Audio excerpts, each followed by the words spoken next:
In today's video, I'm going to teach you how to activate forms using the Fresha dashboard in a way that's easy to follow. Let's dive right in. First off, make sure you're logged into your Fresha account and that you're on the main dashboard. Once you're there, look towards the left-hand side of the screen and locate the gear icon. This icon is your gateway to all the settings and customization options in Fresha, and it's essential for the task we're diving into today. Go ahead and click on it to enter the settings menu. Once you're inside the settings, you'll want to look for an option labeled Forms.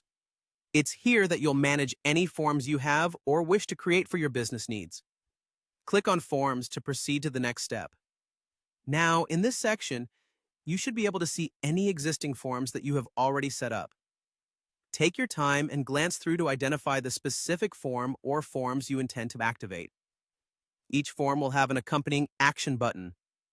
Once you've located the form you're interested in, click this Action button to bring up more options. Now, the moment has come to activate your form. You'll see an option to click Activate. This action initializes the form activation process. Once you hit that button, Fresha will prompt you with a choice, whether to send this form to clients who have upcoming appointments. It's entirely up to you how you'd like to handle this option.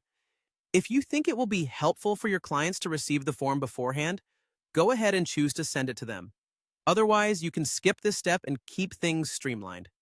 Once you've made your choice, all that's left is to confirm by clicking Yes, Activate. This final step is the seal of approval to ensure your form is live and ready for use. And that's it. You've successfully activated your form on Fresha. By following these steps, you'll be well on your way to managing your forms effectively, allowing you to gather necessary information from clients in a smooth, efficient manner. It's a simple process, but one that adds a lot of value in terms of organizing client data and streamlining appointments.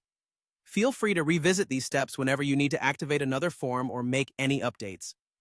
Thank you for following along, and I hope you found this guide helpful. Stay tuned for more insightful tutorials on maximizing your fresh